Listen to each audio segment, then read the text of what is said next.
This far by chance. We didn't come this far by luck. We didn't even come this far probably because we're perfect. No, we only came this far because we made God the center of attraction in our home. Yes, I really need to put this out there. So,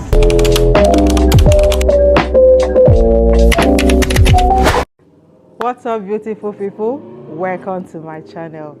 In today's video, I'm going to be telling us a story on how I met my husband. My name is Wendy Moemeka. Thanks for stopping by. So I grew up in a family of 6 girls and 1 boy. Like everyone knows what it takes to bring up a girl child in Africa. My parents were really very strict, especially my mom. So like I can be in a particular place maybe for like 4 years, 5 years. I've not really like visited my next door neighbor. Yes, that's how strict my parents were. So my mom is like, just play with your siblings. Your siblings are just your best friends. So that's how we grew up. So on this particular day, I was just resting by the balcony and I saw this guy just walking down the street, you know. So in my mind, wow, I like this guy. He really looks cool-headed. So that was just that. So fast forward to some months, my girlfriend came to return a novel that she borrowed from me. And she's like, oh, there is this student that has been asking after you. He just lives down the street. I'm like, how does he even know me? How does he know me? Like, I don't come out, we rarely even come out, you know. She's like, he's just standing by your gate here. So I'm like, if my mom gets to see him, I don't want no dramas, you know. So I came downstairs with my girlfriend and boom, it was same guy I saw like some months back. So he was like friends. He told me his name and we started chatting and stuff like that. So now I was really like very tender at that time. So we kind of agreed, no courtship, like just friendship was what we agreed on.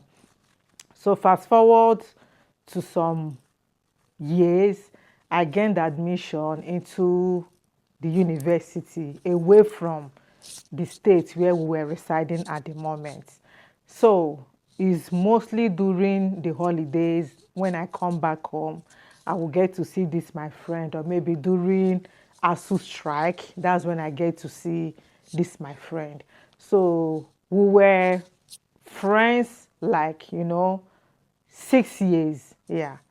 So the 7th year, when we left uni, we were supposed to like sit down, think about it, define the whole relationship, moving forward, what are we expecting and stuff like that. Boom, we broke up. So he was kind of, we both are still young for marriage and he doesn't want to tie me down. If you see someone else that was more ready, more financially buoyant, you can go on. Yes, I was heartbroken because I felt having been together for that long, it was just time for us to define what we were into.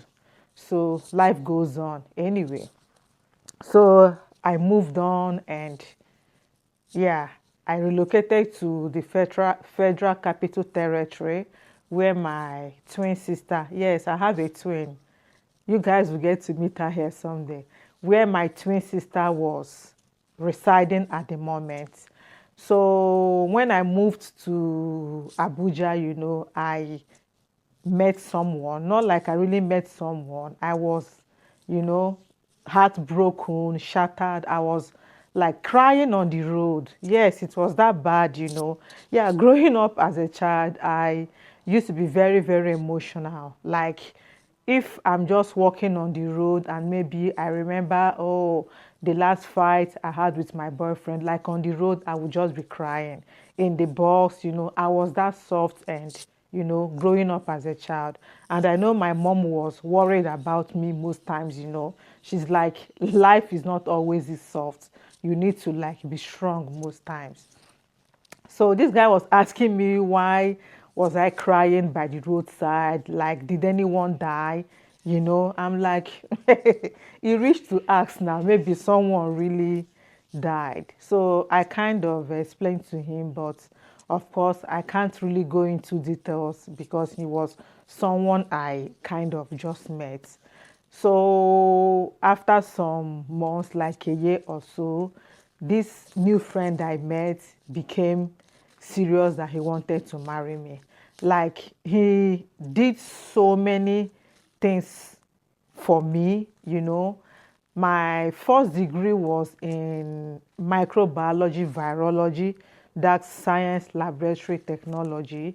He was the one that encouraged me to go back and do my second degree in medical laboratory science. In fact, he literally took me to school, obtained forms for that admission, and paid my first fees. Yes, I need to really like put it out there. He was really that nice to me. So I told him marriage is not just what you rush into, it's something I need to pray about and be sure it was something I really wanted. So it was 21 days fasting this particular year. So I kind of prayed, like I told God, any man that was not just meant for me, take him away. That was just my prayer. So after that prayer, fasting, he told me he was going for a wedding in a nearby state. He wanted me to drive along with him. So I told him he can just go. I wasn't really ready to embark on any journey. So he went for on that journey. After some hours, I got a phone call from the road safety asking if I knew so person that he was in an accident. So they directed me to come to the hospital venue and I should come to the hospital. I came to the hospital. Unfortunately, my friend died in that particular accident. Yes, that was just the end of it for this, my friend. He passed on, you know. So remember I mentioned I broke up with my boyfriend, my ex-boyfriend then. So after some months that this my friend passed on, he began to call again. So I kind of told him, morning, I just lost a very close friend. I needed some time to process a whole lot of things and stuff like that. So he said he was going to give me time to heal. So after some while, like up to a year or so, we got talking and he said of course, we addressed everything that happened. He apologized and said he wanted us to get back again. So I told him I was not going to make all the mistakes I made then as a kid. Of course, I'm grown now. But if you really feel you've seen a wife, you can tell your people to come and meet my own people who can just grow together. So these were just my exact words to him. Now, before we broke up, they had a family function. Yeah, they had a family function back home. So he had told the mom, he had told the parents he was inviting someone, although I was coming as the sister's friend. That was just the agreement then. So I came as the sister's friend. But when I came to their family house, I kind of noticed something. I noticed his mom and dad were very close. Yes, like they were this close. I'm like, wow, at this kind of old age, these two couple are this close. Like, this is really deficient from where I'm coming from. Like, I saw that closeness, like that bond, that togetherness. I'm like, wow, this is a family I really want to remain in. So I never knew that God, like, hears all my silent prayers and is kind of really working out so many things on the ground for me. He was working out things and I never knew. So when I said to this guy, we will just grow together, that's if he's ready. I'm not going to pressure him into anything or stuff like that. So that was it. By the end of that year, we did our traditional marriage, our court wedding, and our white wedding. So to the glory of God, we've been married for 10 solid years. So I can remember the very first time I went home after marriage. So my elder sister was asking me, how is marriage? I said, fine. How does it feel to be married? I'm like, fine. How is your husband? I'm like, fine. And she's like, well, what is this about this? Fine, fine, fine, fine, fine.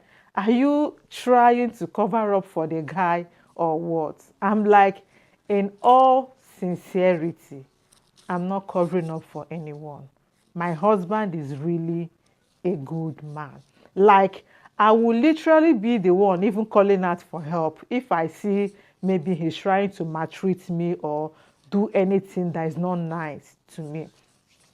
So we've been together for like 10 years now as a couple and 16 years as friends. But I'm going to say we didn't come this far by chance. Yes. We didn't come this far. We didn't come this far by chance. We didn't come this far by luck. We didn't even come this far probably because we're perfect. No.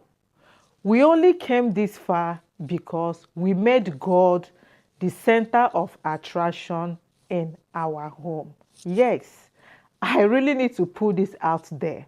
So it's not like maybe there's something we're doing so extraordinary. No, it's just because we trusted the process. We followed the process and we trusted this process. Trust me, when I saw my husband from the very first time, he had nothing. Like, I had nothing as well. It's not like maybe I said yes because he had all the whole money. I'm not even sure, like, in our bank account, he had up to 100,000. But this was just a journey we embraced peacefully. We chose love, regardless of every other thing happening around us. See how far God has brought us. So just hang in there. Yours will come. He is just a God that never forgets his own. He is just a faithful Father. In fact, he does all things perfect at his own time. And remember that anything God does is perfect. Nothing shall be taken away or nothing shall be added onto it. Just hang in there. Yours will come. See you in my next one. Bye.